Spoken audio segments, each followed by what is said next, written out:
महाभारत हुआ है ना।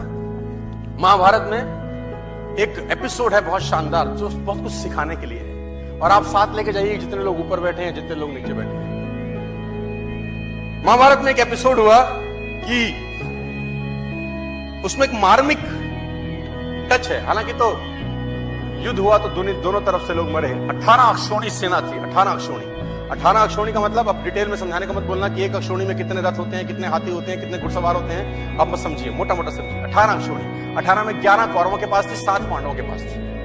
मतलब पांडवों की सेना 7 अक्षौणी थी और कौरवों की सेना 11 थी। उनकी फालतू थी, कोई दिक्कत नहीं। बहुत लोग मरे, करीब करीब 1 करोड़ लोग मरे महाभारत के युद्ध। 1 करोड़ लोग उस जमाने के, पॉपुलेशन तब भी थी। हमको रोते रहते हैं 100 करोड़ हो गए, तब भी साला 1 करोड़। सो उसमें एक मार्मिक एपिसोड है। मार्मिक एपिसोड यह है कि अभिमन्यु वध उसका सबसे मार्मिक एपिसोड है। अभिमन्यु को घेर के मारा गया।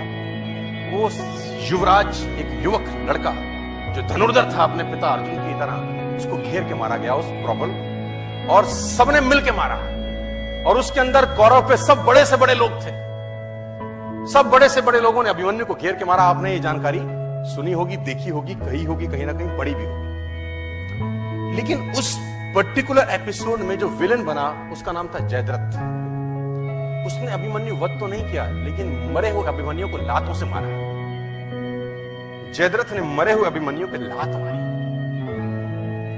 वध में शामिल नहीं था, लेकिन उसने मरे हुए अभिमन्यु को लात मारी। और इतिहास ये बोलता है कि जब अभिमन्यु वध हो रहा था तो अर्जुन अवेलेबल नहीं थे वहां पर, कहीं और गए थे, किसी और युद्ध में थे। लंबी कहानी, उस पर नहीं जाता, लेकिन जो story of moral of the story है वो समझाना चाहता। जब अर्जुन लौट के आए भगवान कृष्ण के साथ, तो उसको पता चला कि मेरे बेटे अभिमन्यु का वध हो गया। लेकिन उसको दुख इस बात का नहीं था कि मेरे बेटे का वध हुआ। बोला तो रण क्षेत्र में योद्धा तो वीरगति को प्राप्त होते ही हैं, लेकिन उसको दुख ये हुआ कि मरे हुए को जयद्रथ ने लातों से मारा। उसने अंजलि में पानी लिया और ओथ ली। शाम को पहुंचा था कि अगले दिन सूर्यास्त से पहले अगर जयद्रथ का वर्ण नहीं कर दूंगा तो अपने आप को जला डालूंगा,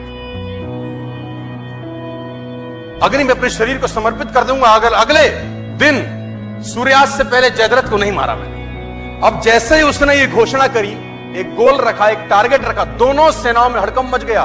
कौरव प्रसन्न हुए और पांडव उदास। कौरव इसलिए प्रसन्न हुए कि एक दिन बचाना है बस जयद्रथ को। अगर एक दिन बचा लिया, अर्जुन मरा, खेल समाप्त हो जाएगा, क्योंकि मेन प्लेयर यही है। मेन प्लेयर तो वही था ना। और पांडव इसलिए परेशान हुए कि ये क्या कर बैठा, एक दिन न ढूंढ सके तो क्या होगा। अर्जुन गया तो खेल गया। और धर्म युद्ध था, तो शाम को संध्या के बाद जब सूर्यास्त हो जाता था तो युद्ध नहीं करते थे।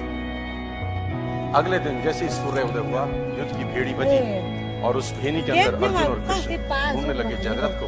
और कौरव भी कोई छोटे मोटे तो थे नहीं, भगवानों से लड़ रहे थे, तो कुछ ना कुछ तो उनमें भी टैलेंट रहा होगा। उन्होंने जयद्रथ को छुपा लिया। उनका एक ही काम था कि सूर्यास्त से पहले जयद्रथ को छुपा लो बस। और दिन चढ़ने लगा, सांसें चढ़ने लगी, और जैसे जैसे दिन निकलता रहा कौरव और प्रसन्न होते गए और पांडव और उदास। दोपहर निकल गई, युद्ध एक तरफ चल रहा था और अर्जुन और कृष्ण का रथ एक तरफ दौड़ रहा था जयद्रथ को ढूंढते। और आखिरकार वो समय आया जब सूर्यास्त होने को ही था और जयद्रथ अर्जुन को नहीं मिला। सब थक हार के बैठ गए।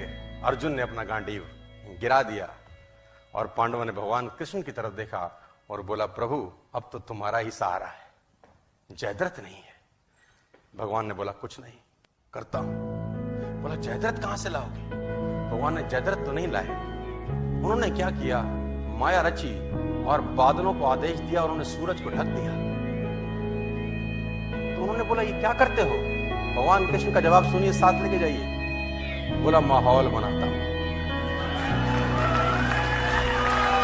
क्या बोले? Winning atmosphere. बोले, माहौल बनाता हूं। और जैसे ही बादल सूरज के सामने आए, सूरज छुप गया और उन नालायकों को लगा कि सूर्यास्त हो गया। बेवकूफ अपनी बेवकूफाना बातें बहुत जगह दिखा देते हैं। कहते हैं ना, गधे के सर पे सींग नहीं होते, वो अपनी हरकतों से बताता है कि मैं गधा हूं। जैसे ही सूर्यास्त लगा, जो कि हुआ नहीं था, कौरवों ने जयद्रथ को आगे कर दिया। मन तो कर रहा है उनको ऐसी गाली दूं स्टेज पर, इस सालों घंटा 2 घंटा कौन सी चूल मचा रही थी तू। लेकिन कहते हैं विनाश काले विपरीत बुद्धि। कौरवों ने जयद्रथ को आगे कर दिया। अर्जुन घुटनों के बल बैठा है, गांडीव उसका गिरा हुआ है, और जयद्रथ अर्जुन को देख के हंसने लगा और गालियां देने लगा। कौरव हंसने लगे और अर्जुन को गालियां देने लगे कि तैयारी कर चिता पे जलने की।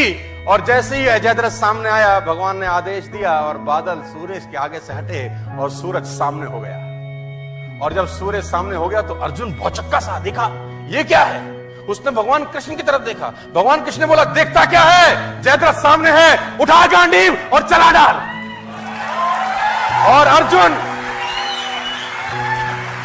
अर्जुन ने गांडीव उठाया और तीर चलाया और जयद्रथ का सर धड़ से अलग कर दिया। जयद्रथ मारा गया।